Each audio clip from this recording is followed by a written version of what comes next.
ये प्रश्न हो जाएगा कितना का, 3 नंबर का होगा।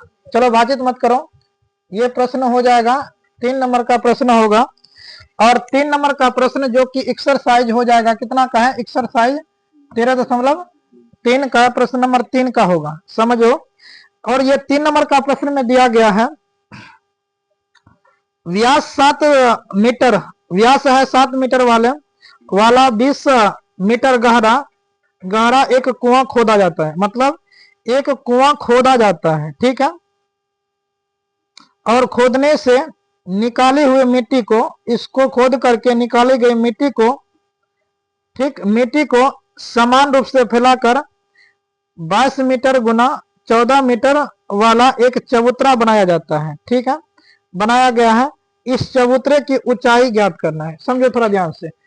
अब इसमें जो प्रश्न कहा जा रहा है कि इसमें गड्ढा खोदा, कुआं खोदा जाता है, कहने का मतलब इसका 7 मीटर और गहरा हो जाएगा 20 सेंटीमीटर वाला एक कुआं। अब बताओ कुआं का आकार कोई बताओ, कुआं का आकार कोई बता सकता है? कुआं किसके आकार का होता है? कुआं किसके आकार का होता है? बेलन के आकार का कुआं होता है। कुआं किसके आकार का होता है? बेलन के आकार का। और ये इसमें से क्या करता है, कहने का अर्थ इसमें से जो है, इस कुआं में से समझ, इस कुआं को मान के चलो कि इसको खदा खोना, इसको खदा खोन करके इसमें से जितना भी मिट्टी था, जितने भी मटेरियल था उसको बाहर किया, मिट्टी को क्या किया, बाहर किया। और इसका मिट्टी का बाहर किया तो इसका त्रिज्या पहले देखा जाता है, तो इसका त्रिज्या 7 सेंटीमीटर का है, 7 मीटर का है। और इसकी ऊंचाई कितना गहराई तक खोदा है, तो 20 मीटर तक खोदा है। कहां तक? 20 मीटर। मतलब इसमें जितना भी मिट्टी था, इसमें जितना भी मिट्टी था, और इस मिट्टी को क्या किया, तो कहीं पर रख दिया, कहीं पर रखा ना, तो इसका मिट्टी का आकार कुछ इस प्रकार से बना। मिट्टी का आकार कैसा बना, यहाँ पर ध्यान से देखो, मिट्टी कुछ घनाभ के आकार का बना। मिट्टी किसके आकार का बना? कुछ घनाभ के आकार का बना। तो घनाभ का आकार, घनाभ तो कुछ इस प्रकार का होता है ना, घनाभ किसके आकार का होता है? इस प्रकार से एक घनाभ के आकार को, मिट्टी को क्या किया, तो मिट्टी को घनाभ के आकार में इसको फैला दिया। मतलब इस प्रकार से मिट्टी को ऐसे करके फैला दिया, ठीक, यहाँ पर फैला दिया। और इसमें जो है लंबाई जो है, लंबाई जो माना जाएगा, लंबाई ये जो है 22 मीटर का है। ये कितना है? 22 मीटर का है। और ये चौड़ाई का बात किया जाएगा तो ये 14 मीटर का है। हमें इसका ऊंचाई, मतलब कितना ऊंचा हुआ, इसकी ऊंचाई हमें पता नहीं है। बस आकृति से ही स्पष्ट हो जाएगा कि प्रश्न आखिर क्या कह रहा निकालने के लिए। देखो, अब देखो थोड़ा ध्यान से, तो ये बेलन बना, बेलन में तो दोनों बात, तो मतलब इसका क्या दिया गया है, तो 20 मीटर ऊंचाई दिया गया है, त्रिज्या भी दिया गया है। और इसका ये टोटल का टोटल, इसमें से लंबाई चौड़ाई तो दिया गया है, ऊंचाई हमसे कह रहा है निकालने के लिए। तो ऊंचाई को निकालना है, बस ऊंचाई। तो कहने का अर्थ क्या हो जाएगा, बेलन, बेलन का आयतन बराबर किसका हो जाएगा, घनाभ। ये किसके आकार का है, घनाभ का आयतन। ये किसका हो जाएगा, घनाभ का आयतन। तो बेलन का आयतन का फॉर्मूला बताओ रे बबुआ, क्या होता है, पाई आर स्क्वायर एच। अब बढ़ाओ, इसका क्या होगा, एल बी और एच, एल गुना बी गुना एच। तो पाई का मान बताओ, 22/7, अब बटा में आर कितना हो जाएगा, 7 गुना 7। और ऊंचाई बताओ कितना हो जाएगा, 20 बराबर एल का मान 22 मीटर विमाएं है, और ये कितना है, 14 मीटर विमाएं है, और गुना में क्या, एच हो जाएगा। और ये एच तो हमें चाहिए, एच ही ना चाहिए। और 7 दूनी 14, 7 दूनी 14, 7 दूनी 14, 7 दूनी 14, 15, गुना कितना हो जाएगा, 20। यहाँ पर देख करके बताना, थोड़ा सा दिमाग है तो बताओ, नहीं है तो छोड़ो। अब यहाँ पर क्या हो जाएगा, 22 मीटर और गुना कितना, 14 मीटर गुना एच। थोड़ा दिमाग लगाओ, क्या ये दोनों गुना में है, क्या पक्षांतर करेंगे, पक्षांतर का मतलब समझो, कहने का अर्थ इसको बराबर के पहले करेंगे तो ये गुना में है, इधर आएगा तो भाग में। हम स्पष्ट होकर के बताएं, गुना में है, बराबर में है, इधर आएगा तो भाग में परिवर्तित हो जाएगा। ये 154 गुना 20, बटा मीटर को बाद में कर लेते हैं। यहाँ पर क्या हो जाएगा, 22 गुना 14 इज इक्वल टू, हमें एच बचा है। मीटर को या तो लगाना चाहते हो तो लगा सकता है, ना तो लगा ही देते, चलो हटाओ झंझटे दो। ठीक, और इसको 14 से कटाते हैं तो 14 से कटाएंगे, 14 कम 14, एक 11 बार में कटेगा। ठीक है, और 11 बार में कट जाएगा। 11 का ट्रेवल से कटाते हैं तो 11 दूनी का 22, ये 2 बार में कट गया। ये 2 एक कम 2, 10 दूनी 20, तो ये 10 मीटर का आया। कितना का आया? 10 मीटर। तो ये 10 मीटर बराबर h, मतलब इसकी ऊंचाई, किसकी ऊंचाई? तो घनाभ की ऊंचाई जो आया है, घनाभ की ऊंचाई h बराबर जो आया है वो 10 मीटर आया है, और यही हो जाएगा, क्या हो जाएगा? आंसर। ठीक, और इसी प्रकार से दूसरा प्रश्न का बात किया जाएगा। मार्कर कहाँ है वो बोला? दूसरा प्रश्न का बात किया जाएगा, इसमें कवर लगा दो। देखो, इसका चौथा नंबर का प्रश्न देख लो। इसमें 4 नंबर का प्रश्न थोड़ा ध्यान से देखना, और 4 नंबर का भी प्रश्न, इसमें जितना भी प्रश्न है ना, एक तरह से समझो हलवा है। हाँ, खाने वाला खा करके पछताए और छोड़ने वाला छोड़ करके पछताए। जो छोड़ेगा वो भी पछताएगा। 4 नंबर का, हाँ खा करके भी पछताएगा, वैसा हलवा है, हलवा है।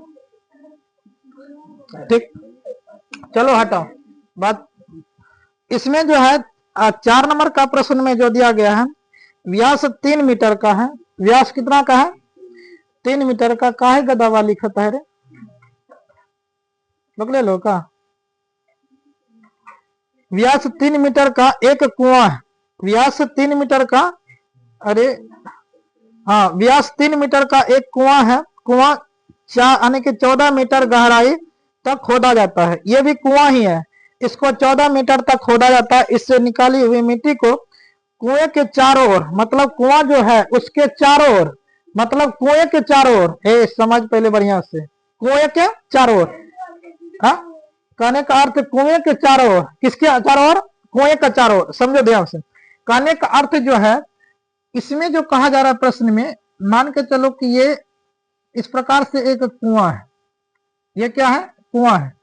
इसको क्या मानते हैं? कुआं है। इस प्रकार का ये कुआं है। ठीक, और इसका जो है व्यास है 3 मीटर का, त्रिज्या 1.5 का हो जाएगा। 1.5 का मतलब आंख 1.5 में 1.5 मीटर का।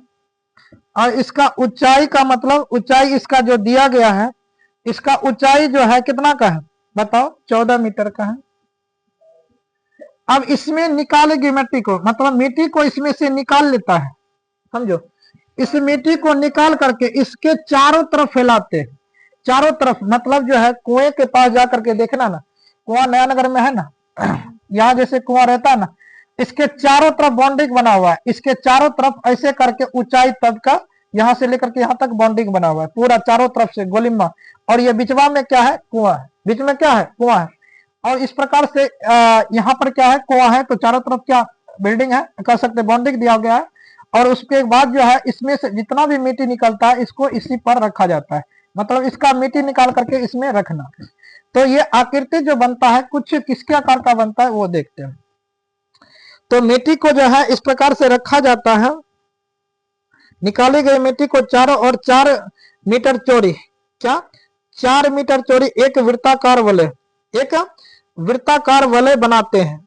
वृत्ताकार मतलब वृत्त के आकार का वलय बनाते हैं, जिसे हम रिंग कहते हैं। जिसे हम क्या कहते हैं? रिंग कहते हैं। समान रूप से फैलाकर एक प्रकार का, मतलब एक प्रकार का बांध बनाया जाता है। तो इस बांध की हमें ऊंचाई पता करनी है। इस बांध की हमें क्या पता करनी है? ऊंचाई। इस बांध की हमें ऊंचाई पता करनी है। अब समझना थोड़ा ध्यान से। इसमें जो है इसका मिट्टी जो चारों तरफ से डाला जाएगा, इसका मिट्टी जो है चारों तरफ से डाला जाएगा, तो ये आकृति कुछ इस प्रकार के बनेगा। जैसे ये जो है ना एक वृत्त बनेगा ना, और दूसरा नंबर का ये एक प्रकार से ये भी वृत्त बनेगा। मतलब देखो ध्यान से समझो, इसमें खास एक ना एक यहाँ से लेकर के यहाँ तक ये क्या बना? ऊंचाई भी बना। क्या बना? ऊंचाई। और ऐसा क्या होता है? अंगूठी होता है, जिसे हम रिंग कहते हैं, जो हमारे हथवा में पहना हुआ है। ठीक है, तो ऐसे करके होता है ना, तो ये इसका क्या होगा? रिंग के आकार में होगा। तो कहने का अर्थ इसमें जो है इसका ऊंचाई इसमें जो दिया गया है ये 4 मीटर चौड़ी है। ये कितना है 4 मीटर का चौड़ाई, मतलब इसका चौड़ाई जो है 4 मीटर का है। चौड़ाई कितना का है 4 मीटर का चौड़ाई है। कितना है 4 मीटर का, कितना का है 4 मीटर का चौड़ाई है। ठीक, अब कहने का अर्थ ये होता है कि इसमें निकालते हैं बेलन का आयतन।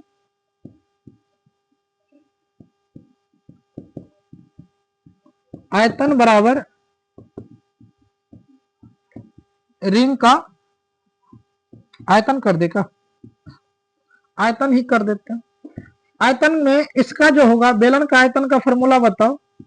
ये पाई आर स्क्वायर एच होता है और रिंग का होता है क्या, तो क्षेत्रफल का हिसाब से जब बनाते हैं, क्षेत्रफल के हिसाब से रिंग का पृष्ठीय क्षेत्रफल रिंग का निकालते हैं, तो रिंग का क्या बताए थे क्षेत्रफल का, बताओ तो। इसका बताए थे ना, पाई आर स्क्वायर में से घटा करना है पाई आर स्क्वायर का, क्या बताए थे पाई आर स्क्वायर का। तो इसमें पाई पाई का कॉमन होता है, किसका कॉमन होगा पाई पाई का कॉमन होगा ना, पाई का कॉमन हो जाता है R1 का स्क्वायर माइनस R2 का स्क्वायर। R1 का स्क्वायर माइनस में क्या हो जाएगा R2 का स्क्वायर, R2 का स्क्वायर हो जाएगा ना, R1 और R2 का स्क्वायर हो जाएगा, ये ना होगा। तो कहने का मतलब इसमें जो हो गया है, ये जो है इसको ऐसे करके मानते हैं pi into R1 square minus में R2 स्क्वायर, और यहां पर h लगा देते हैं। h का मतलब ऊंचाई, इसका ऊंचाई जो है, इसका ऊंचाई ये वाला ऊंचाई कितना का होगा, ये चीज हमें पता करना है। ठीक, ये वाला ऊंचाई क्या करना है हमें, या तो ये कितना ऊंचा हुआ है, कितना ऊंचाई पर है। ठीक है, ऊंचाई पर करने का मतलब जो हो गया कितना ऊंचाई पर है, ऊंचाई हमें पता करना है। तो इसका R1 और R2 ये तो पता है, h का मान इसमें पता है, h का मान इसमें क्या है पता है, h इसकी चौड़ाई हो जाएगा, h क्या हो जाएगा इसके चौड़ाई हो जाएगा, जो आएगा। कहने का अर्थ इसमें थोड़ा समझो, ये जो आया है इसका जो है पूरा व्यास का बात किया जाएगा। ये वाला व्यास जो होगा 1 दशमलव कितना का होगा 5 का होगा, और इसका ये वाला एरिया का तो व्यास तो आ ही गया ना, ये वाला क्षेत्र इसका हो गया, किसका ये वाला का, ये वाला क्षेत्र किसका हो जाएगा इसका क्षेत्र हो जाएगा। तो मतलब ये जो आएगा तो 1.5 का ही आएगा, कितना का आएगा 1.5 का। अब मान के चलो 1.5 में, और इसका ये टोटल चौड़ाई कितना है, ये वाला चौड़ा कितना है इसका बात करते हैं, तो ये 4 का है, कितना का है 4 का, ये कितना का है 4 का है। और 4 में थोड़ा ध्यान से देखो, 4 यानी कि 4 में ये टोटल का बात किया जाएगा, बड़ा त्रिज्या का बात किया जाएगा, बड़का आर का बात किया जाएगा, तो बड़का आर में कितना हो जाएगा 4 में 1.15 यानी कि 1.5 को जोड़ देंगे तो 5 दशमलव कितना हो जाएगा 5 हो जाएगा, मतलब 5.5 हो जाएगा। और छोटका आर का बात किया जाएगा, ये वाला का बात किया जाएगा, तो ये बड़का का बात करेंगे तो ये हो जाएगा, और छोटका वाला का बात करेंगे तो ये यहां से लेकर के यहां तक हो जाएगा। तो बड़ा में इसका चौड़ाई जुट गया है। तो अब थोड़ा समझो ध्यान से, ये जो इसका फॉर्मूला निकाले हैं, तो पाई से ये पाई का कैंसिल कर देते हैं, तो बचा क्या आर यानी कि आर स्क्वायर, क्या बचेगा R square h is equal to, इसको छोटका आर बना देते हैं, सबसे अच्छा छोटा आर बना देते हैं। ठीक, अब यहां पर इसका जो बात किया जाएगा, इसका जो बात किया जाएगा, तो आर का मान, बड़ा सा आर का मान करेंगे तो 5.5, इसका स्क्वायर हो जाएगा, माइनस छोटका आर का बात करेंगे, छोटा वाला का बात करेंगे तो छोटका का मान कितना है 1.5, इसका स्क्वायर हो जाएगा, और गुना में क्या हो जाएगा h। तो आर का मान, इसका आर कितना है बताओ, ये वाला आर बेलन का त्रिज्या कितना है 1.5, गुना h कितना है 14, इजिकल टू यहाँ पर कितना हो जाएगा 5.5 को 5.5 से गुना करेंगे, और 1.5 गुना 1.5 गुना h हो जाएगा। और इसी प्रकार से दोनों को गुना करते हैं, 1.5 15 15 225 होता है ना, कितना होता है 225, और गुना में 2 यानी कि यहाँ पर 2.25 हो जाएगा, गुना 14 इजिकल टू, इन दोनों को गुना करते हैं तो 55 को 55 से गुना करते हैं, 55 और 55 को गुना 25 25 5 30, मतलब 30.25 आ जाएगा। ये कितना आ जाएगा 30.25 माइनस कितना 2.25 गुना में क्या हो जाएगा h। अब इसका जो बात करते हैं तो ये दोनों को गुना करना चाहते तो गुना कर सकते हैं, या तो यहाँ पर आने देते हैं 2.25 गुना 1 4 इजिकल टू। अब इसमें से इसको घटा करके देखते हैं, तो घटा करके देखें यहाँ पर कितना होता है 30.25 में से 2.25 को घटाएंगे तो 0 हो जाएगा, ये भी 0 हो जाएगा, ये 8 हो जाएगा, और ये कितना हो जाएगा यहाँ पर 28 हो जाएगा। कितना हो जाएगा 28 गुना में क्या हो जाएगा h। ये गुणवा में है, इधर आएगा तो भगवा में हो जाएगा ना। ठीक, तो यहाँ पर 2.25 गुना h यहाँ पर गुना में है तो ये भाग में आ जाएगा, तो यहाँ पर कितना लिख देंगे 28 बराबर में क्या बचा h। इसकी ऊंचाई 14 एकम 14, 14 दूनी 28, 2 से इसको डिवाइड करते हैं तो 2 एकम 2, 2 एकम 2, 2 दूनी 4, और कितना हो जाएगा 1 दशमलव कितना आता है देख लो 1.125 आता है h। कितना है 1.125 मीटर में स्क्वायर हो जाएगा, और h का मान यही हो जाएगा, h का मान मतलब इस है। तो कहने का मतलब ये क्या निकला, इसकी ऊंचाई, किसकी ऊंचाई कुएं की ऊंचाई है तो कह सकते हैं ये जो वलय बनाया गया इसकी ऊंचाई मतलब रिंग की ऊंचाई, रिंग की ऊंचाई h बराबर 1.125 मीटर स्क्वायर, और यही हो जाएगा आंसर। इस प्रकार से ये प्रश्न को हल करेंगे 3 और 4 का। अब देखेंगे 5 और 6 का।